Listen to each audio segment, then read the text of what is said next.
other of the brand new Volvo S60s. And there are members of the Polestar Cyan Racing team. So much for these guys to learn. They are right at the bottom of a massive mountain of information they're going to be gathering this season before leading to a full tilt at the title next year with a 3-car effort. That's what they've committed to. Dutchman Tom Coronel looking forward to another entertaining race here at Le Castellet. Here's Royal Motorsport Chevrolet, very quick in qualifying, very quick and competitive in the open race of the season. René Munich in his Chevrolet. He's just completed not only the opening race in World Touring Cars, but 2 European Touring Car Cup races as well. So this is his 4th race of the day. His 2nd in that Chevrolet. The other 2 were in his Honda Civic, which he races in the European Touring Car Cup. Tom Chilton joins Mehdi Benani and Grégoire de Moustier at Sebastian Loeb Racing. 3 2015 spec Citroën C-Elysées, racing under the Sebastian Loeb Racing banner, and the factory Total Citroën Sport team with 2 updated C-Elysées for world champions. Maria Lopez, the double and the reigning world champion, and 4-time titleist, his teammate Ivan Muller. Well, Benani, very quick, helped Citroën to victory in the Mach 3 team time trial yesterday afternoon. Qualified very strongly indeed, and managed to finish in 2nd place in the season opener. He lies 2nd in the championship standings. Ugo Valente started on pole position. Ted Björk's Volvo was 10th at the end of qualifying. Should have been on pole for the opening race, but failed a ride height test after qualifying, and as a result lost his times, and that moved Valente up from 11th to 10th, and that meant he was the DHL pole sitter for our opening race. We'll start this one in 10th place. Ted Björk back at the grid for both races. So, pit lane open for another 2.5 minutes. Fredrik Ekblom comes back out. Ekblom's car damaged, it would seem, by a curb strike early in the race. Again, as well as learning about what the Yokohama tyres do and don't do, and how you use them, how to get the best out of them, temperatures, pressures, cambers. They've also got to work out what everybody else does in the races, who you can trust intimately when you're alongside them, and who you've just got to have a real eye on. And that is something that everybody in the championship, as they have come in, has learned to develop that sixth sense about where you can and can't, who you can and can't chance your arm with. Gabriele Tarquini, one of the most experienced drivers in the field, one of the 200-plus race members. He's been with this championship right from the beginning. A host of race wins. Tarquini with 20 victories under his belt.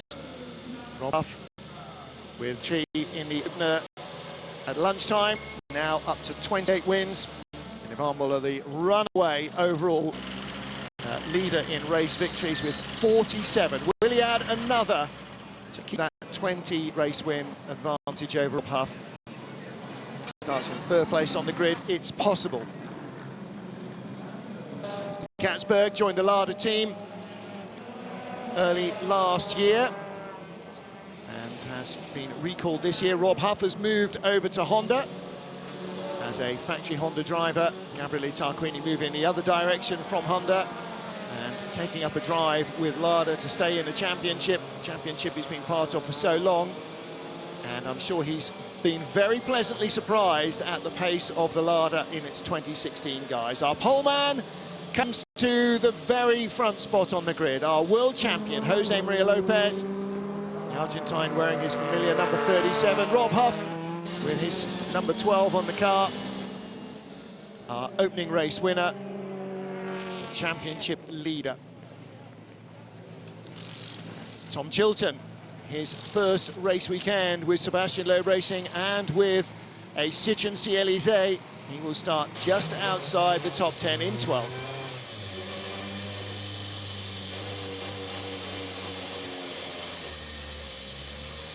Pit lane is closed. Everybody must be either out of the pit lane now, or that's where they will have to start the race. Cars coming to the grid for the second round of the FIA World Touring Car Championship. Rob Huff had a brief moment of panic when there were no lights on the Christmas tree when he tried to start the car. That seems to have been abated, and he is now taking his place on the grid along with everybody else. Rob Huff in his first weekend as a factory Honda racing driver on the grid.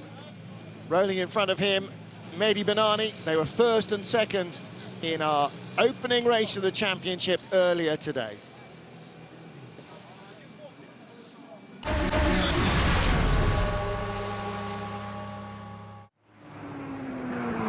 Some of them with drivers in. On the extreme left of your picture, the man walking away from you is Rob Huff, returning to his car. We've seen Hugo Valente disappearing off to answer the call of nature, Grégoire de Moustier as well. And this was recorded a moment or two ago. Huffy bailing out. Not the quickest of jobs. It's not just like stopping the car and undoing your seatbelt at home. You've got to undo all the seatbelts, take the steering wheel off, radio connections, the window nets and everything else. And Huff waiting for the car to be lifted up so that he can then jump out. So there you go, we saw him wandering away earlier. We've seen him wandering back now, so he'll be reversing that process. This was a little earlier on, trying to get the car to fire. No lights on the dash, no power. But that was in the pit lane. Hopefully now, everything should be back normal. In the team time trial, the Mach 3, the three Hondas were lined up on the start-finish line, side by side, ready to start their high-speed 2 laps. Huffy managed to stall the car. From the front row of the grid in our opening race, Hugo Valente was on pole, Huffy alongside him. Huffy made a blistering start. Too much wheel spin from Valente, and Huff the leader into turn 1. And as he said himself, a boring race out front, exactly how I like it, i.e. nobody got close to him after that, and he romped away to the first win of the season, the 28th of his career. Well, he's not going to do romping away from 9th place on the main race grid, but the way the Honda was in qualifying and in our opening race, he may well be picking up places. It's going to be very tough as ever to make ground at the front of this field. So many good drivers, so many good cars. René Munich, his 4th race today. He's going to be starting to get a little bit tired, I should think. 2 races back-to-back in the European Touring Car Cup in his Munich Motorsport Honda Civic. And this is the 2nd of the day in his Munich Motorsport Chevrolet Cruze. Also will partake in the World Rallycross Championship this season. Ted Björk starts just in front of him in the Volvo S60. First day in the championship for a lot of these guys. Some of the faces that we were used to seeing 3 or 4 years ago when they were running the C30 are back. And we anticipate when they bring a 3rd car next year, so we may well see the return of Robert Dahlgren to the championship to join Fredrik Ekblom and Ted Björk. John Philippi returns to the series again this year. Last year in his Chevrolet, his first in the series. Now sponsored by Oscaro, very predominantly, and with Chevrolet again, aiming to build on his speed and his experience from last year with the Post Racing Chevy.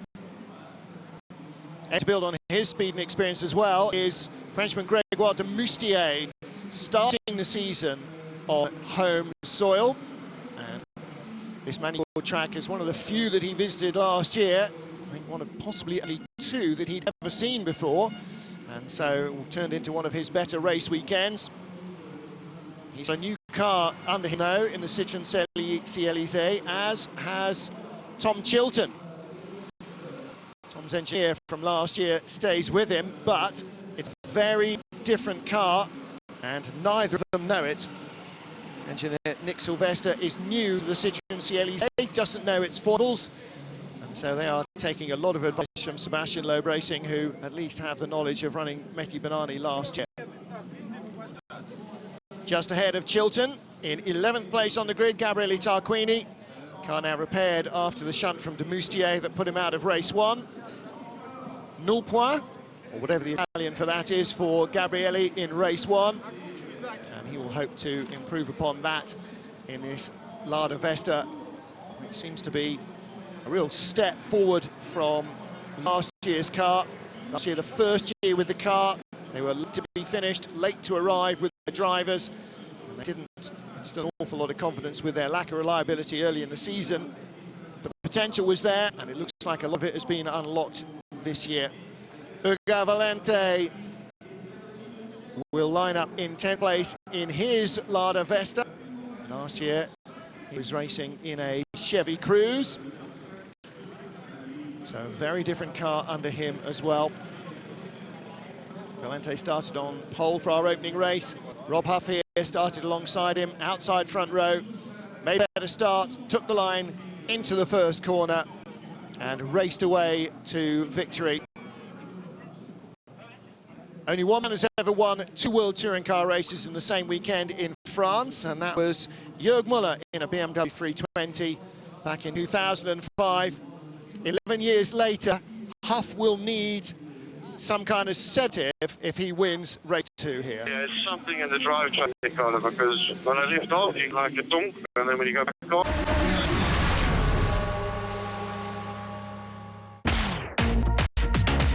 Мировой туринг. Sport Chevrolet, 1 day of testing so far this year, and they have made some fairly dramatic changes to the setup on the car. It would seem that they have unlocked speed that they couldn't find before, at least here at Paul Ricard. And he made it through into Q3, joining the 2 factory Citroens. Jan Müller was the last to go. He'd been fastest in Q2. And he was trying to beat the time of his teammate Jose Maria Lopez. He was up in the first sector, but lost time in sector 2 and sector 3 to come across the line. Not second, but third, because Thiago Montero's Honda Civic had produced a fantastic lap, and he claimed the outside front row starting position. But once more, and for the first time in France, it was the world champion Jose Maria Lopez who went to the secret hidden compartment where he keeps epic qualifying laps, who came out with the DHL pole for our main race here in France. DHL pole sitter for the 15th time in his career. He took 7 poles in 2014, 7 in 2015 from 12 attempts, and this is his first of 2016. So he starts the main race on pole. Good strong race in the opening race, bearing in mind that he wanted to pass people but also had to preserve his car for the main race, where he would be starting at the sharp end of the field. The bonus for him is that he now has the chance to try and reclaim some of the points taken by the likes of Rob Huff and Mehdi Bani and Thiago Montero and Norbert Michelisz. 1 minute to go, engines being started before the final formation lap. Now I will look out of my window a little to my left to ensure that everybody has left Rob Huff on his own, and they have, which I'm assuming to mean his car has started. Certainly it has LED on at the front. Tom Coronel looking very relaxed. We may hear from Rob on the formation lap. Ivan Müller, third on the grid, inside the Total Racing Citroen. There is our DHL pole sitter, Jose Maria Lopez, a little to the left of the centre of his grid spot. The pit wall will be closed, the pit lane is closed, the cars will head off the grid for the final formation lap. Green flag waves at the back, and they are waved away at the start of last formation lap, the green flag lap, prior to returning to the grid for the main race here in France. Jose Maria Lopez, Thiago Montero, Ivan Müller, the first three off the grid, on board with Gabriele Tarquini. In front of him, teammate Ugo Valente. There is Ugo, there is Gabriele. And behind, 2 Citroens, Tom Chilton, Grégoire de Moustier. The 5th Citroen in the field, Mehdi Benani starts in 7th place, behind Coronel and Katzberg. Michelisz there, and there's Benani, the blue car of Fredrik Ekblom. But let's hear from Tom Coronel. Okay, welcome WTCC race fans. As you see, I'm waving because I'm heating up the tires. Something different than last year are these two nets on the sides. This is an interesting corner for a race driver. You will see some good moves here probably in the first lap, but it's almost flat. We're driving the small course here in Paul Ricard. So after the straight, you can also still go further through, but for touring car racing, I think it's interesting. This is also an interesting corner, third gear. You can dive on the inside, as I did in race 1, where I finished P9. But somehow I'm up between the factory guys.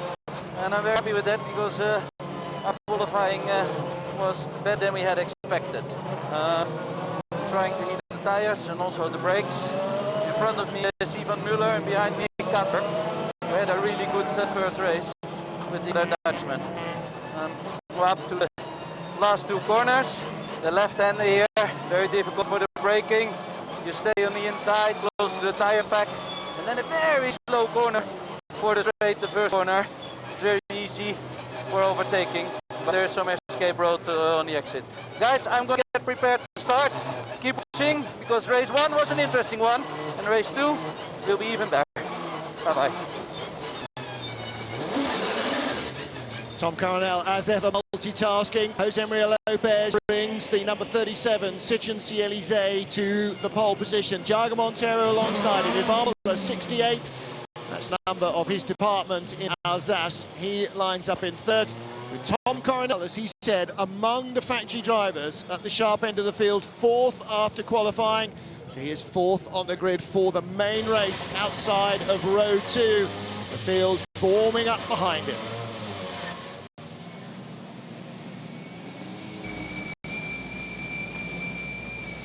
Cars on the grid in Paul Ricard. The final car will be the black Chevrolet of René Munich, and as he pulls onto the grid position, we are ready for the second round of the championship. The main race here in France. Jose Maria Lopez on pole on your right, Thiago Monteiro on the left, behind them Ivan Müller and Tom Coronel, and away we go.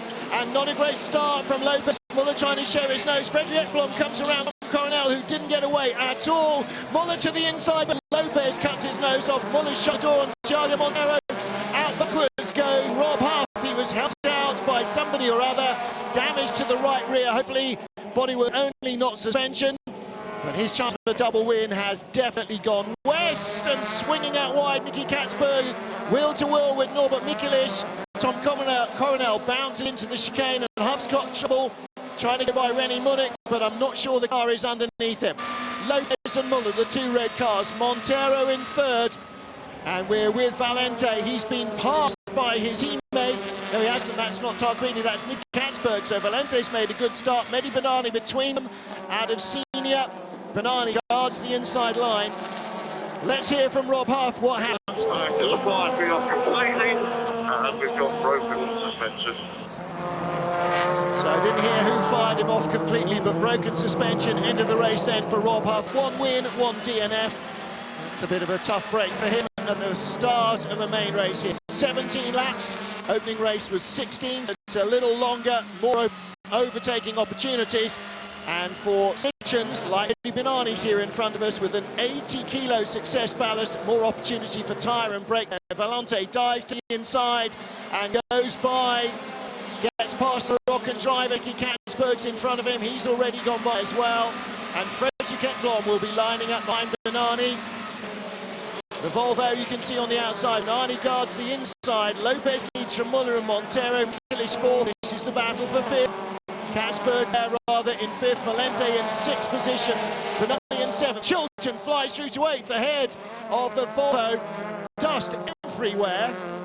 So there is Fredrik Ekblom, and Gabriel Tarquini goes outside, inside, shunting his way past Ekblom. Elbows out from the Italian. And Tom Coronel now is right behind the first of the two blue Volvos. So Ekblom down to 10th place. Coronel's got in front of Demoustier. And there is the second place car of Ivan Müller. Jose Maria Lopez first in the red and grey. Citroëns is just in front. For for Thiago Monteiro, he has got to really try and work with Ivan Muller to close up on Lopez. The two of their cars together will go quicker than Lopez on his own, and Monteiro's not going to win if he attacks Muller now, but he could win if he follows Muller and allows Muller to attack Lopez and allow the Citroën drivers to wear out their tyres and brakes. They are 80 kilos heavier than anyone else in the field, Citroëns, and you must use that advantage while it still exists. Coronel chasing Ekblom. Ekblom started the lap in 8th position. Lopez, Muller and Monteiro come across the line. Muller 0.6 behind Lopez, Monteiro 0.4 behind Muller. And John Philippi and Gregoire de Moustier ganging up on Tom Coronel. Neither of them get through. Coronel in 11th. Ekblom just in front of him in 10th. And de Moustier in 12th place. Arms and elbows start to race too. Rob Huff out. Rennie Munich out as well. Or is he? It looks like Rob Huff, in fact, is continuing on rather than going into the pit lane. Ivan Muller set the fastest race lap last time round, closing down our race leader. Let's take a look at the start. Tom Coronel starts to move, and like Rob Huff at the beginning of match 3, the car then stalls, didn't quite have the revs and clutch balance right, and he got away right at the tail of the field. On board with Gabriele Tarquini, that's Huff in front of us. It'll be interesting to follow now into the first couple of corners and see who exactly it was who clattered into Rob. Tarquini, hits teammate Valente, and Valente then hits Rob Huff. No fault of Valente's. Because it was completely stupid. I made a great start. And the car had enough, and they just completely hit me in the right so hard. Well, there we go. We saw what happened. The contact was Valente, but it was Tarquini who thumped his teammate from behind and pushed Valente straight through the braking zone in the back of Rob Huff. So Ugo Valente was blameless in that one. Gabriele outbraked himself, got a little over-ambitious. Here's the battle second. Ivan Muller just in front of Thiago Monteiro, and Ted Burke, the Volvo, parked at the side of the track. Doesn't seem to have damage on this side. So, first race weekend with the brand new car. It looks like the Polestar boys have got a bit of a technical issue. Just saw Fredrik Vellen there, head of their engineering lineup. Everybody else sweeping through senior at high speed.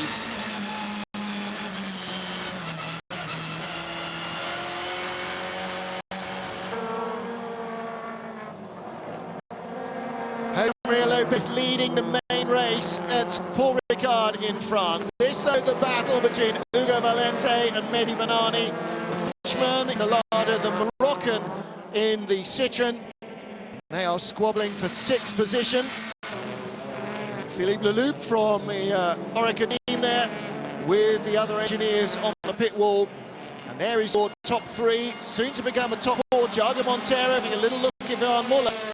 Muller is not close enough to Jose Maria Lopez for Monteiro's liking, but when Norbert Miklis joins in behind, Monteiro will not be on his own. He will have a teammate, and he can work hard against Ivan Muller to try and get by the Frenchman and attack his teammate. Rob Huff is continuing, so it's not broken suspension. The car might be handling like a bag of spanners, but he is now trying to work his way back up the order. He's got past John Philippi. He's attacking Gregoire de Moustier. And Huffy, with his tail up, dives straight to the inside. Block shuts the door to Moustier as he turns into chicane. And he is now up to 12th place. In front of him is Tom Coronel in 11th. Fredrik Blom, the blue Volvo, in 10th. And there's Gabriele Tarquini in 9th, the engineer of Rob Huff's exit sideways out of the first turn of the race. Huffy doesn't know it yet, unless the team have told him on the radio. He wasn't sure who had hit him. We've seen in replay who was responsible for the contact, not who actually made the contact. Lopez 0.8 in front, there's Rob's mum. Very happy with the result from race 1, obviously. Robert claiming victory. Teammate Thiago Monteiro looking for something here. Stewards are going to investigate the incident between cars 2, Gabriele Tarquini, car 7, Ugo Valente, and car 12, Rob Huff. Well, shouldn't make too much investigation. Gabriele got a bit ambitious.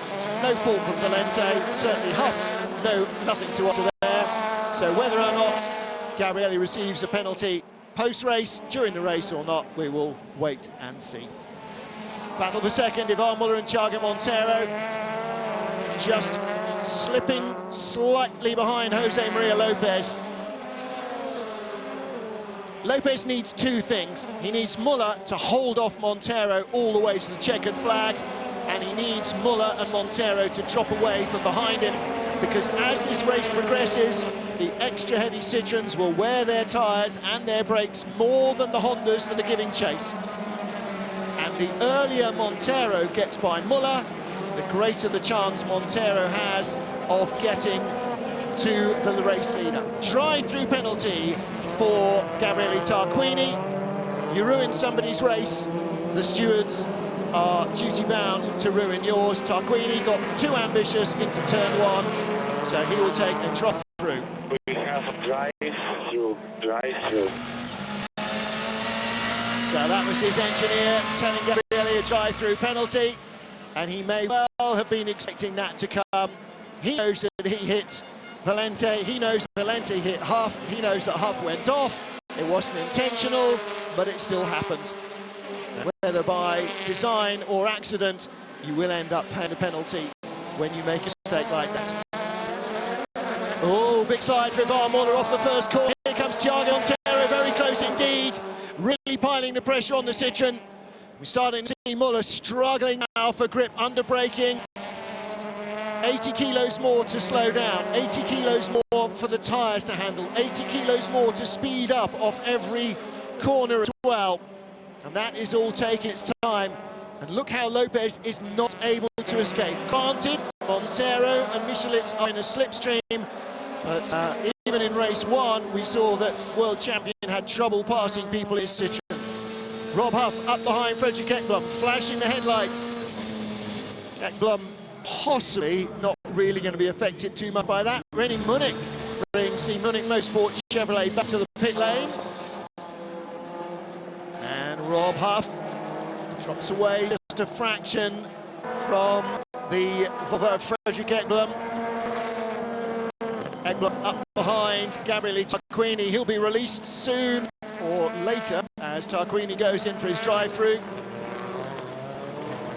Ivan Muller with Thiago Monteiro again pressing. And Thiago's just got to push as hard as he can now.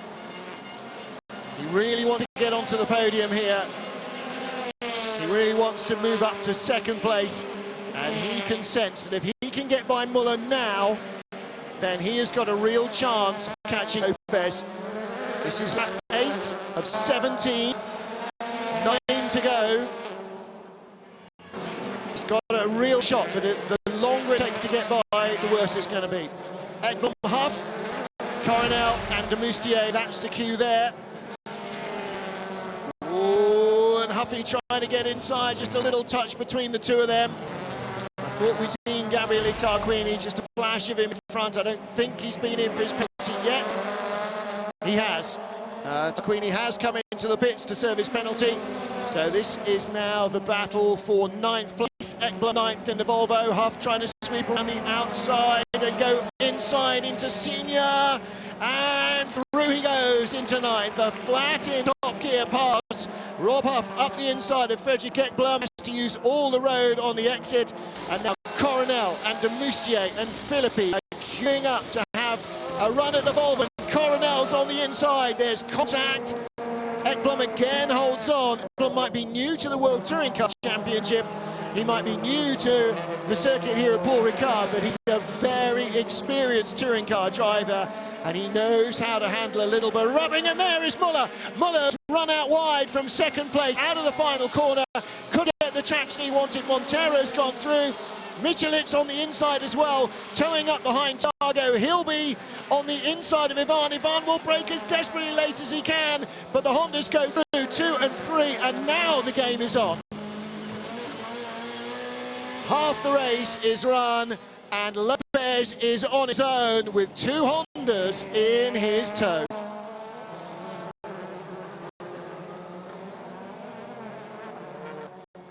Gregoire de Moustier runs out wide at first turn. His section has run into brake problems, or he has, one or the other. Rob Huff ahead, Frederick Ekblom in Volvo. And here is the path, down the inside. Oh, Thiago made big contact with Ivan. Door open, lunge to the inside. I can't call that. Can't call that. Going to leave that to the stewards. Our race director Mirek Bartos will have to decide on that one. Well, the Honda team like the result. We'll have to wait and see whether there will be a penalty to be served for that. However, Ivan are now down to fourth place. Jose Maria Lopez at the beginning of the last lap was 2.8 seconds ahead of Thiago Monteiro and Norbert Michelis. But Norby was only 74 thousandths in front of Ivan, and that is more like 0.3 of a second now. So, are the two Hondas closing? No, gap's gone out to 3.2. So Lopez has now turned up the mixture and turned up the boost. Well, not turned up the boost, but turned up his internal boost. And here's a replay.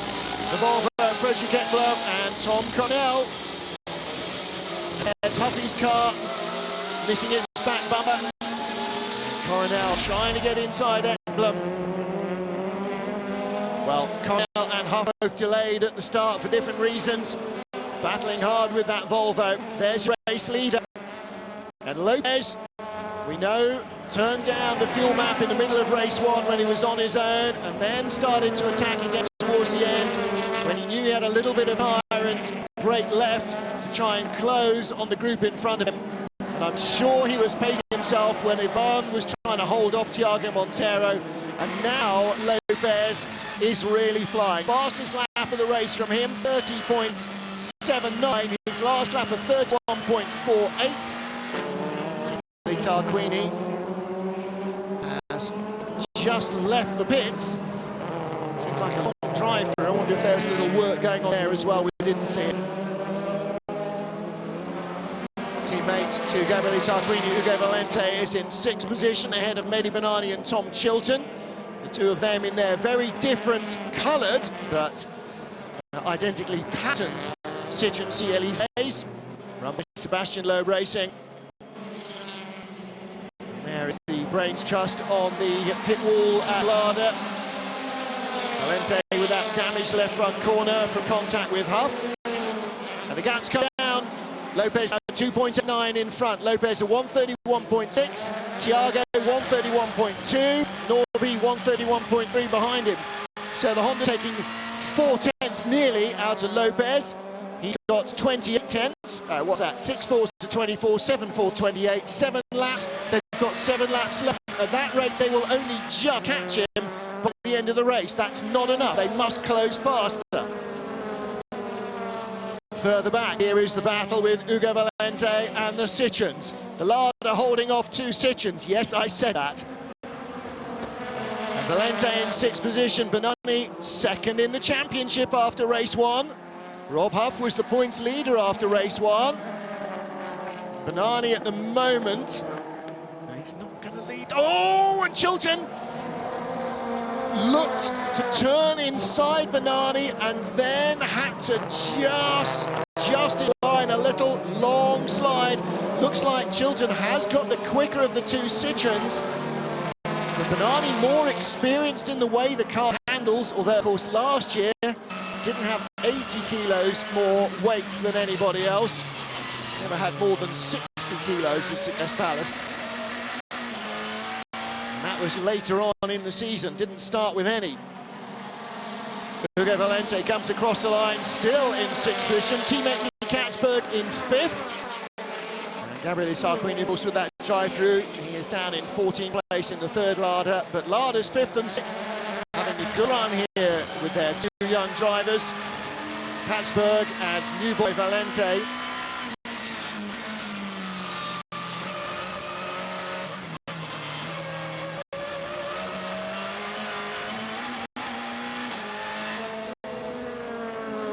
Race leader still Jose Maria Lopez, ahead of Thiago Monteiro, Norbert Nicolas. Gap come down to 2.27 seconds at the end of the last lap. Thiago just setting the fastest first sector of his race. He is really head down and charging, and Norby is trying to stay with him in the other of the factory Hondas. But there is your race leader. And see how the gap has come down from 3.2 to 2.2 in 2 laps. But Thiago has now lost his aerodynamic slipstreaming teammate. Norby has dropped away from the back of the Castrol car, and the grey, white and red Honda is not able to help as much. On board with Rob Huff, closing in on the battle for 6th position. Valente, Bonani and close to us Chilton. Let's hear from Gabriele Tarquini. Yes, stop, okay. So it looks as though Gabriele's got a legacy either from race 1 contact or race 2 contact. Valente with Bonani and Chilton now trying to look down the inside. Huff goes late to the inside. That's not happening, is it? No, yes, no, yes, no. Chilton sees the danger, shuts the door. Wasn't really open for Huffy there, but now it is. The Honda all over the back of the Citroen, sells the dummy, Chilton covers inside, runs out wide on the outside, Huff sweeps around into the chicane, and Tom gives him just enough room to survive. Great racing by both men. Huff up to 8th, Chilton in 9th place, and Nani and Valente will be caught by these two fairly quickly. Behind Frederick Ekblom, the blue car, then Tom Coronel just out of the points, John Philippi in 12th behind him. Lopez leading, the gap last lap 2.0, only came down 2 tenths. He responded with a 1:31.3 to a 1:31.1 of Thiago. Right now Huff trying to hold off Chilton for a moment. Looks like despite the extra weight, the Citroen is still a nimble little beast through this twisty stuff. Maybe the cloud Huffy got has deranged his rear suspension alignment slightly, and that's all you need. Well, this is the way he sells the dummy. Chilton has to defend on the inside, deep on the inside, means runs out wide on the outside. Huff knew that was going to happen, sold the dummy, tucked into the inside, and through he went. And that's what it looks like from the outside. Forces Chilton to go in flat and early, comes out wide and late, just enough for Huff to survive. And now he is towing up behind Valente in the yellow Lada and Bonani in the red, white and green of Moroccan-coloured Citroen C-Elysée. So Huff already up to 8th, looking for 7th or 6th or both. And there's Lopez. Gap was 1.6 at the line. This lap 14 of 17.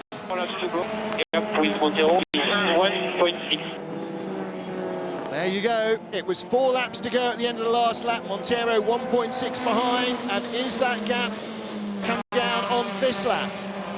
35.8 first sector for Lopez, 35.1 first sector for Monteiro. 31.7 to 32.0. So he lost 7 tenths, pulled back 3 tenths in sector 2. Sector 2 and 3 was where Lopez was supreme in qualifying.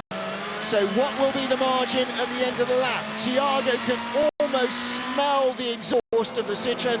He's so close. Lopez crosses the line, not 1.65, but 0.82 ahead. Thiago has taken 8 tenths of a second out of him, getting on for 9 tenths and half inside Bonani. The Citroens are paying the penalty for that 80 kilos of success ballast. They are all running out of brakes. They are all running out of tyres. They are all running out of speed. Lopez is being hunted by Monteiro as Huff slices past Bonani. Huffy now up to 7th, Ugo Valente, his target. This is lap 15, 2 more remain after this. The Castrol Hondas on the attack.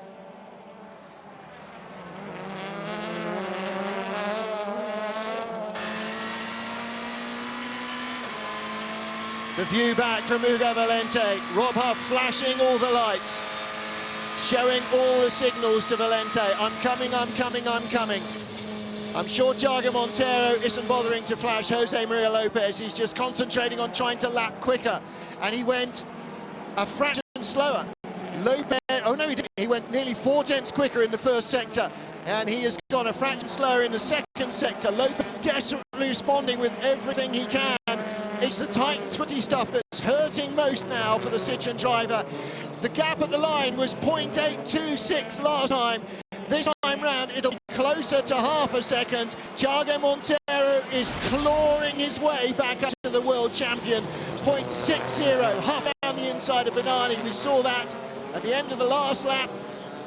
And now he'll be trying at the end of this lap to get in touch with Hugo Valente.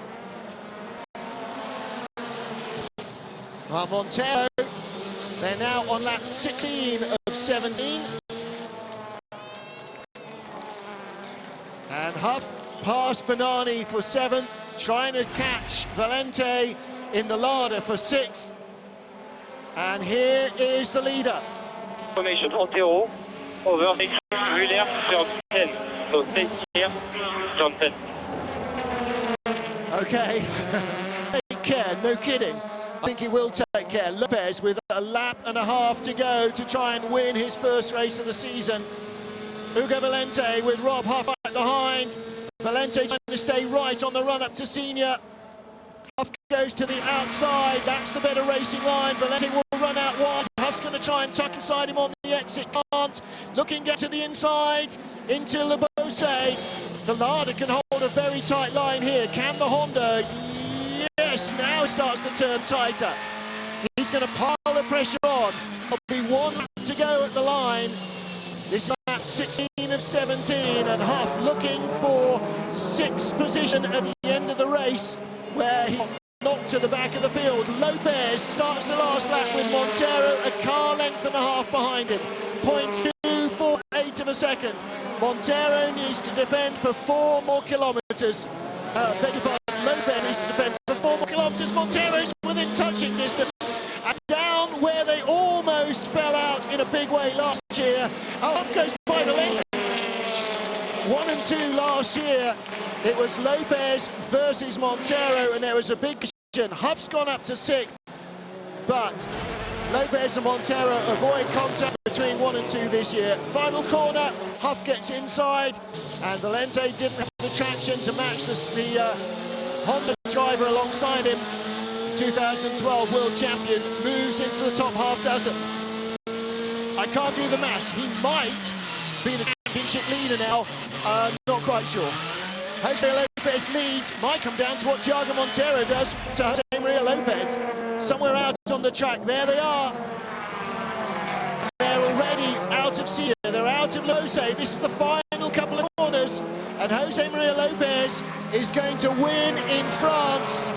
His 3rd victory in the FIA World Touring Car Championship in France. He won race 2 in 2014, race 2 in 2015. He wins the main race here, the second of the day in Paul Ricard. The checkered flag flies, and Jose Maria Lopez claims victory number 22 of his World Championship career. And Thiago Monteiro 0.28 behind. Miklis 3rd, Ivan Muller 4th, Nicky Katzberg 5th, and Rob Huff will take 6th position. So all 3 Honda SICK factory cars in the top half. As Hugo Valente 7th ahead of Mehdi Benani and Tom Chilton, and Tom Coronel behind Frederick Ekblom, trying to hold off John Philippi in a Chevrolet drag race to the line, and it goes to Tom Coronel by 24 thousandths of a second. Let's hear from our race winner. Yes, we do. Yes, yes. So Jose Maria Lopez takes victory in the main race here in France. And Tom Coronel loving that one. I'm not sure what the muscle thing was. Maybe his power steering gone earlier in the race, and he pumped up his biceps and his forearms like nobody's business. But a win for the factory Citroën team, and the world champion wins the main race here in France. Citroën defeated defeated in race 1. Rob Huff took victory for Honda. Honda's first win in France. And that was in the opening race. The main race, Jose Maria Lopez with precision. Good race from Hugo Valente, finished in 7th place. Teammate Nicky Katzberg, 5th for Lauda at the end of a good weekend.